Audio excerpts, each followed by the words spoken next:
Në Francë kështjellat zakonisht trashëgohen, kalojnë nga një brez tek tjetri, nga një familje fisnike tek një tjetër. Ato nuk ndorrojnë pronar shpesh dhe pothuajse kurrë nuk bëhen pjesë e një hetimi penal.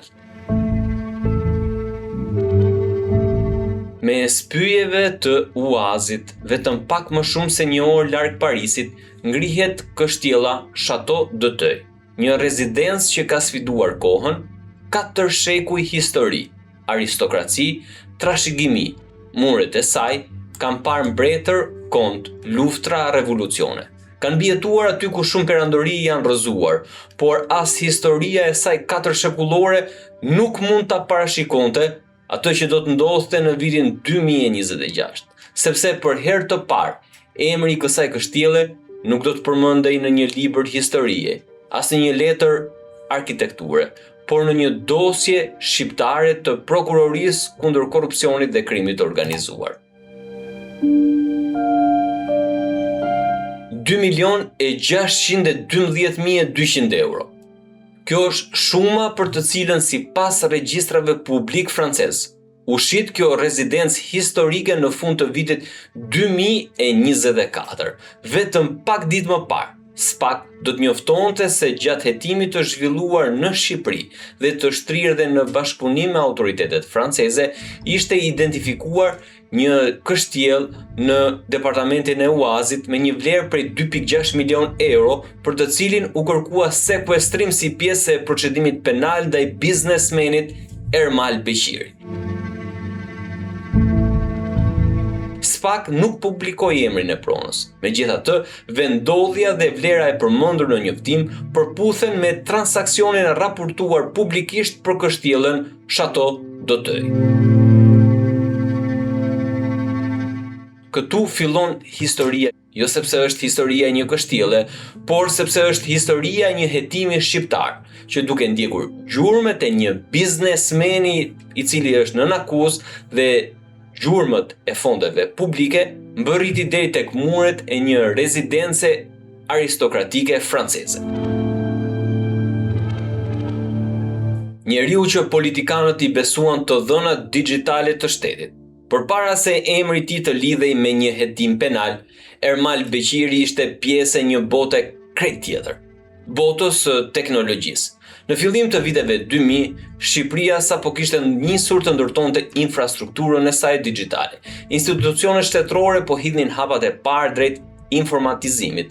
Serverat zëvendësonin arkivat me letra, të dhënat po kalonin nga dosit fizike tek databazat elektronike. Në atë kohë, specialistët e teknologjisë ishin të pak dhe pikërisht në atë periudhë nisi të njihej dhe emri i Ermal Beqirit, jo si politikan, jo si një figurë publike, por si një profesionist i teknologjisë së informacionit. Një emër që gradualisht do të fitonte besimin e politikanëve që i mundsuan më pas akses në institucionet shtetërore. Në botën e teknologjisë, besimi është kapital, por në Shqipëri, besimi duhet të fitohet fillimisht tek ata, qeveritarët, ku më pas të japin gjithçka të shqiptarëve pas një kontroll. Dhe kështu ju dha Ermal Beqirit. Qeveria e Edi Ramës i besoi sistemet e tij. Të dhënat ja besoi Ermalit, memorien e Shqipërisë digjitale ja dha Ermal Beqirit dhe pikërisht ky besim do ta shoqëronte Ermal Beqirin për shumë vite. Nëpërmjet aktivitetit të tij profesional dhe kompanive të lidhura me të, Ermal Beqiri u përfshi në projekte informatike që lidhen me administratën publike dhe sektorin privat. Në atë kohë askush nuk fliste për kështjella, as nuk imagjinohej një gjë e tillë. Nuk fliste askush për SPAK apo për kërkim ndërkombëtar. Askush nuk fliste për pastrim parash dhe për grupe dhe organizata kriminale. Flitej për sisteme, për programe, për rrjete informatike, për digitalizim dhe për të ardhmen.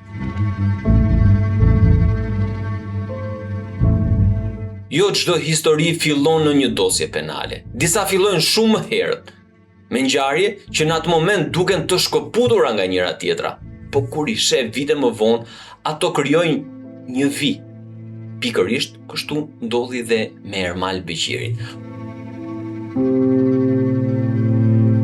Përpara se emri i tij të përmendej në hetimin e SPAK-ut, ai ishte shfaqur dhe në 2 episode që tërhoqën vëmendjen e opinionit publik. Episodi i parë, nëse ju kujtohet dhe për gjithë ata që e mbajnë mend, por dhe për trinj që nuk e mbajnë mend, është viti 2011, publikimi i videos Meta Prifti, një nga ngjarjet politike më të rëndësishme të asaj kohe. Në atë çështje, Ermal Beqiri u përfshi në cilësinë e ekspertit të teknologjisë së informacionit. Për shumicën e qytetarëve, ky ishte momenti kur emri i tij u dëgjua për herë të parë jashtë botës së teknologjisë. Por historia nuk do të ndalej aty, sepse emri i tij do të përmendej dhe në vitin 2013. Por shërbimin që Ermal Beqiri i bëri politikës në atë kohë, veçanërisht kryetarit të Partisë Lëvizje Socialiste për Integrim, ishte i jashtëzakonshëm për ta shpëtuar gjyqësisht Ilir Metën nga balta që i pretendonte se i ishte hedhur nga Dritan Prifti. Bëhet fjalë për videon ku Ilir Meta shfaqet në zyrën e ministrit të ekonomisë dhe energjetikës, teksa i kërkon 700.000 euro, dhe në atë kohë Ermal Beqiri deklaroi se kishte ndërhyrje në video dhe se video nuk ishte origjinale, dhe po ashtu nxori nga regjistruesi kryesor i videos, nxori dhe video të cilat do ta vendosin në pozitë të vështirë Dritan Priftin nga pikpamja morale e tij dhe familjare.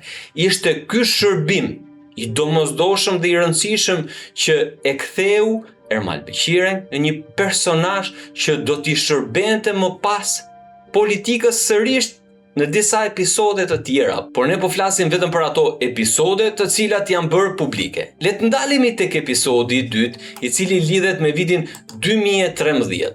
Skandali i serverit të tatimeve, një nga skandalet më të diskutuara të administratës shqiptare dhe të ndërhyrjes së politikës, sapo mazhoranca e re mes Partisë Socialiste dhe Lëvizjes Socialiste për Integrim kishte ardhur në pushtet në tetor të vitit 2013 me praninë e Spartak Brahos, kryetari i Komisionit të Sigurisë Parlamentar, me praninë e drejtoreshës tatimeve Briseida Sheja, e cila sot është në krahun e opozitës, dhe me praninë Ermal Beqirit dhe vllajt të Damian Gjiknurit, Panajot Gjiknuri, dhe një grupi personash të tjerë u morën në mënyrë abuzive të dhënat sensitive dhe sekrete të bizneseve në Shqipëri. Në qendër të këtij debati ishte dyshimi për kopimin dhe nxjerrjen e të dhënave nga sistemi elektronik i administratës tatimore. Emri Ermal Beqirit u përmend dhe në këtë episod si një person i cili po i shërbente politikës e veçanërisht krahut të majt, duke u lidhur publikisht me çështjen për shkak të aktivitetit të tij profesional në sektorin e teknologjisë. Në vitin 2013 askush nuk fliste për Akshin apo për Ergys Agasin. Në ato kohë flitej për të dhënat sensitive të bizneseve të nxjerra në mënyrë abuzive nga tatimet, dhe të dhënat të cilat u dyshua fort në atë periudhë se u nxorën përtej procedurës standarde të tyre. U angazhua një qeveri e tërë. Të gjithë zyrtarët më të lartë të shtetit u angazhuan të mbronin Ermal Beqirin dhe të gjithë atë që kishte ndodhur nën mbikëqyrjen e drejtoreshës së tatimeve, opozitarja tashmë e flakët Briseida Shehe. Askush nuk fliste në atë kohë për kështjellën madhështore në Francë, por 2 episodet e rëndësishme kishin bërë që emri Ermal Beqirit të njihej tashmë dhe jashtë rrethit të specialistëve të IT-s, si një person që ishte gati të shërbente verbërisht intrigave dhe lojrave të pista të pushtetit politik, duke shërbyer herë si garantor i shpërlarjes nga balta dhe herë tjetër si një zhvatës të dhënave për qëllime të errta politiko-kriminale. Dhe këtu, në vitin 2013, fillon katapultimi në nivele të tjera të Ermal Beqirit. Kaluan vite, debatet publike u zbehen dhe emri i tij përmendej përciptas për fondet dhe tenderat që ai fitonte në sektor të ndryshëm të administratës dhe institucioneve publike. Teknologjia vazhdoi gjatë këtyre viteve të zinte një vend gjithnjë e më të madh në administratën shqiptare dhe bashkë me të u rritën dhe fondet publike të destinuara për digitalizimin, por në fakt nuk dihet se ku vajten këto para. Dhe siç do të shikoni më tutje në gjithë hetimet që ka bërë SPAK, do të kuptoni të gjithë dinamikën se si është ngritur dhe se si është abuzuar me fondet publike. Pikërisht në këtë periudhë, kompanitë e lidhura me Ermal Beqirin zgjeruan aktivitetin e tyre në tregun e kontratave publike të teknologjisë dhe aty historia hyn në një fazë krejt tjetër. Nuk bëhet më fjalë për një ekspert, as për një server, por për miliona euro kontrata publike dhe për një mekanizëm që vite më vonë SPAK do të pretendonte se ishte ndërtuar mbi manipulimin e procedurave të prokurimit, korrupsionit dhe pastrimit parave. Këto mbeten pretendime të akuzës që do të vlerësohen sigurisht në fund nga gjykata, por pretendimet e SPAK janë këto. Në çdo shtet ka institucione që administrojnë para. Ka institucione që administrojnë prona, por ka dhe institucione që administrojnë informacionin. Në Shqipëri, zemra e transformimit digital është dhe duhet të jetë Agjencia Kombëtare e Sigurisë së Informacionit, AKSHI. Aty kalojnë projektet, kontratat, sistemet, serverat, databazat, miliona euro investime publike. Në letër qëllimi është modernizimi i administratës, digitalizimi i shtetit, shërbime më të shpejta, më pak burokraci, më shumë transparencë. Është një nga investimet më të mëdha që shteti shqiptar do duhej të bënte në teknologji. Por sipas dosjes së SPAK, pikërisht këtu nis të ndryshoj historia. Në dokumentet e hetimit prokuroria përshkruan një mekanizëm që sipas saj nuk kishte të bënte vetëm me fitimin e një tenderi, as vetëm me një kontratë, por me një mënyrë funksionimi, një sistem, një rrjet marrëdhëniesh, një mekanizëm që sipas akuzës orientonte procedurat publike drejt operatorëve të caktuar ose të paracaktuar ekonomik. Kjo është teza e SPAK-ut dhe do mbetet objekti i shqyrtimit gjyqësor. Në këtë pikë, historia nuk ka vetëm një personazh, ajo fillon të ndërtojë tashmë një rrjet, një merrimang. Në qendër të tij, sipas SPAK-ut, shfaqen emra biznesmenësh, zyrtarësh dhe bashkëpunëtorësh për të cilët prokuroria pretendon se kanë patur role të ndryshme në funksionimin e kësaj skeme kriminale. Identifikimi i roleve konkrete po vijon të hetohet nga ana e strukturave të SPAK-ut dhe ku kanë dalë deri tani emrat e disa prej tyre. Por ka një pyetje që lind natyrshëm, nëse një sistem funksionon për vite me radhë, si mund të kuptosh se çfarë ndodh brenda tij? Përgjigjja e SPAK-ut ishte e thjeshtë: ndiq parat. Dhe pikërisht aty hetimi ndryshon drejtim. Nuk ndjek më vetëm njerëzit, nuk ndjek më vetëm kontratat. Fillon të ndjek rrjedhën e parave, që nga dalja e tyre nga buxheti i shtetit e në vijim. Sipas dosjes së SPAK-ut, analiza financiare u bë një nga shtyllat kryesore të hetimit. Prokuroria pretendon se përmes saj u rindërtua mënyra se si lëviznin fondet publike ndërmjet subjekteve dhe personave nën hetim. Detajet e këtij mekanizmi janë duke u hetuar akoma më në detaje nga SPAK. Por duhet të themi që edhe parat lën gjurmë, dhe nganjëherë gjurma më e fortë nuk është një transfer bankare, nuk është një kontratë apo një përgjim, është një faturë. Vetëm një fjalë, ulkër. Në pamje të parë nuk kishte asnjë lidhje me teknologjinë, por sipas SPAK, pikërisht kjo faturë çokollatash do të bëhej një nga elementet që ky institucion do të përdor për të shpjeguar mënyrën se si sipas saj maskohej qarkullimi i fondeve. 10 milion euro blerje çokollatash për të justifikuar atë që SPAK e cilëson si një ndër vjedhjet më të mëdha të parave publike në Shqipëri. Në hetimin e krimeve ekonomike ka një rregull që e njohin pothuajse të gjithë hetuesit financiar. Parat nuk flasin, por ato lën gjurmë, shumë gjurmë.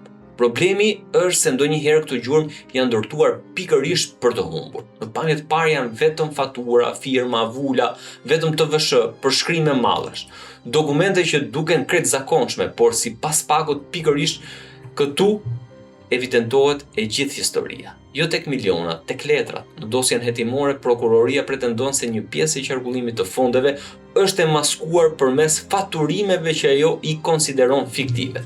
Një prej dokumentave që siç e përmendëm më lart dhe që tërhoqi vëmendjen e hetuesve është ajo që ka vlerën e rreth 10 milion eurove dhe është paraqitur si një transakcion për produkte ushqimore të markës Ulker. Në pamje të parë, duket si një dokument tregtar i rregullt, por sipas akuzës, ky dokument nuk pasqyron një tregti reale, sepse në të vërtetë nuk ishin futur në Shqipëri 10 milionë euro çokolata nga kjo firmë, por ishte një veprim fiktiv për të justifikuar vjedhjen e parave të akshit. SPAK pretendon se kjo faturë është përdorur për të maskuar qarkullimin e fondeve. Hetimi në këtë pikë ndryshon drejtim. Nuk ndjek më vetëm tenderat, nuk ndjek më vetëm kontratat, fillon të ndjek paran, sepse sipas hetuesve, parat nuk zhduken. Ato vetëm ndryshojnë adresë.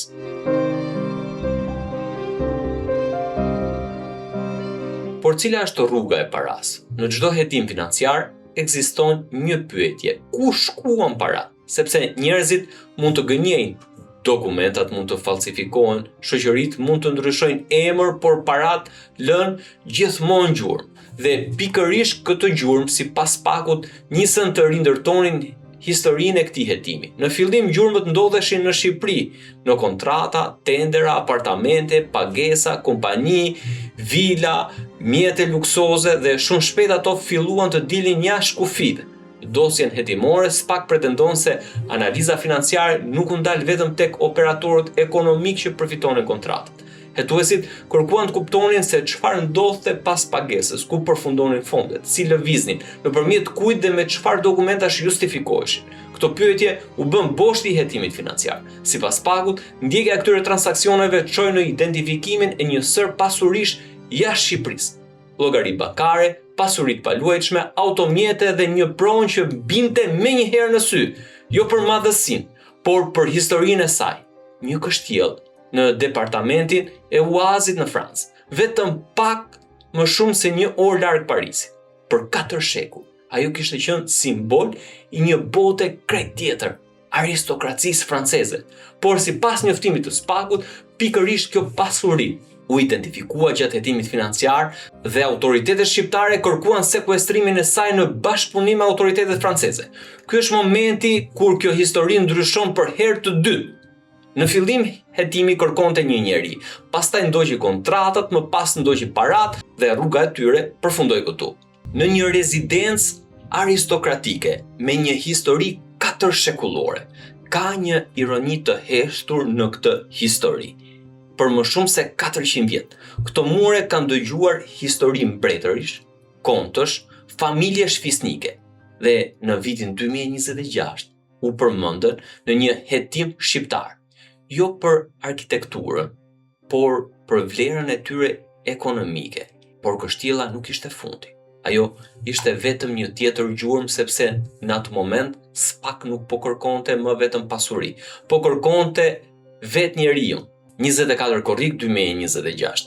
Në atë ditë, historia e ndjekjes mori një kthes të papritur, jo në Shqipëri, por në qiellin e Francës.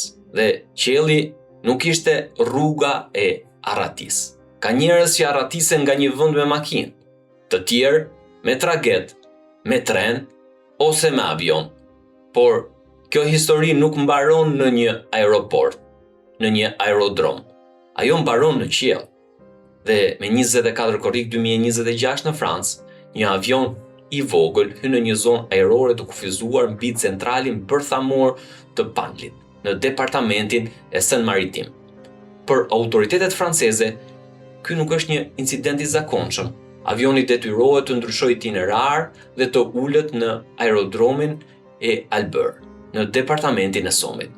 Aty nuk e pret vetëm policia Ermal Beqirajin. Sipas njoftimit të SPAK-ut dhe autoriteteve franceze, pas verifikimeve rezulton se një prej personave në bord është Ermal Beqiri, i shpallur në kërkim ndërkombëtar me red notice të Interpolit.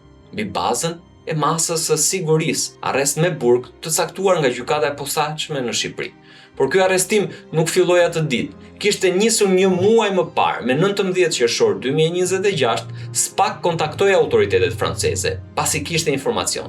Hetuesit shqiptar kishin informacione se Ermal Beqiri ndodhej në Francë. Nga ai moment hetimi shqiptar kaloi në një fazë të re, jo sepse ndryshoi objekti, por sepse ndryshoi territori. Në koordinimin me SPAK-un, autoritetet franceze aktivizuan strukturat e specializuara për lokalizimin e tij dhe për hetimin e pasurive të identifikuara në territorin francez. Ky bashkëpunim çoi jo vetëm në arrestimin e Ermal Beqirit, por dhe në identifikimin e llogarive bankare, pasurive të paluajtshme dhe kështjellës SHATE-DOTEJ, për të cilat SPAK ka kërkuar sekuestrimin në kuadër të procedimit penal. Pas arrestimit, gjykata franceze vendosi vazhdimin e paraburgimit të tij për qëllime ekstradimi drejt Shqipërisë, një procedurë e cila mund të zgjasë deri në disa javë. Në të njëjtën kohë, hetimet financiare në Francë po vijojnë, jo për të provuar fajsin, po për të verifikuar dhe sipas procedurave të bashkëpunimit gjyqësor ndërkombëtar për të mundësuar sekuestrimin e pasurive që autoritetet shqiptare kanë identifikuar si të lidhura me hetimin për grup të strukturuar kriminal. 4 shekuj më parë, këto mure u ndërtuan për të mbrojtur një familje fisnike. Në vitin 2026, ato u gjendën në qendër të një kërkese sekuestrimi të ardhur nga një hetim i nisur në Shqipëri. Ky është kontrasti që e bën këtë histori të pazakontë, jo vetëm sepse lidh dy vendet, Shqipërinë dhe Francën, por sepse lidh dy botë, një botë ku ndërtohen sisteme dhe një botë ku drejtësia përpiqet të rindërtojë rrugën e paras kriminale. Në Francë, pak prona mund të tregojnë një histori 4 shekullore si kjo kështjellë. Një prej tyre që tregon një histori të tillë është SHATE-DOTEJ. E ndërtuar mbi themelet e një fortifikimi më të hershëm, kjo rezidencë filloi të marrë formën e saj aktuale në shekullin e 17. Në mesin e shekullit 19, konti Archambault de Combeau-Doteuil e rindërtoi pothuajse tërësisht në stilin e Louis XIII, duke ruajtur karakterin aristokratik që e dallon dhe sot. Për më shumë se 400 vjet, kjo pronë kaloi nga një familje fisnike tek tjetra, nga familja de Kergorlë tek koleksionist arti, tek biznesmen që investuan për restaurimin e saj. Në vitin 2001, ajo u ble nga Muna Ayub, një nga figurat më të njohura të jet-setit ndërkombëtar, e njohur për koleksionin e saj të modës dhe investimet në rezidenca historike. Më pas, prona kaloi në duart e Paul dhe Sabine de la Pintière, të cilët vijuan restaurimin dhe rikthyen në një nga rezidencat historike të ruajtura të rajonit. Sipas regjistrave publik francez, në 30 dhjetor 2024, kështjella e SHATE-DOTEJ u shit për 2.612.000 euro, një transakcion që në atë kohë nuk tërhoqi vëmendjen e askujt. Vetëm pak muaj më vonë, emri i saj do të shfaqej në njoftimin e autoriteteve shqiptare të prokurorisë së posaçme, jo për historinë, por si një nga pasuritë që sipas autoriteteve shqiptare lidhej me hetimin kriminal ndaj Ermal Beqirit dhe për të cilin është kërkuar, siç e theksuam, bashkëpunimi i autoriteteve franceze për sekuestrim. Procesi gjyqësor do të përcaktojë nëse pretendimet e ngritura nga SPAK do të provohen për të dyshimit të arsyeshëm, por një gjë nuk ndryshon. Një kështjellë 4 shekullore në Francë, një hetim i nisur në Shqipëri dhe një rrugë që sipas SPAK filloi me fondet publike të destinuara për digitalizimin e shtetit. Në fillim të këtij dokumentari, tham se në Francë kështjellat zakonisht trashëgohen, por kjo kështjellë u bë pjesë e një hetimi. Dhe ndoshta kjo është arsyeja pse kjo histori nuk flet vetëm për një njeri Ermal Beqirin, nuk flet vetëm për një kështjellë. Ajo ngre 2 pyetje me peshë.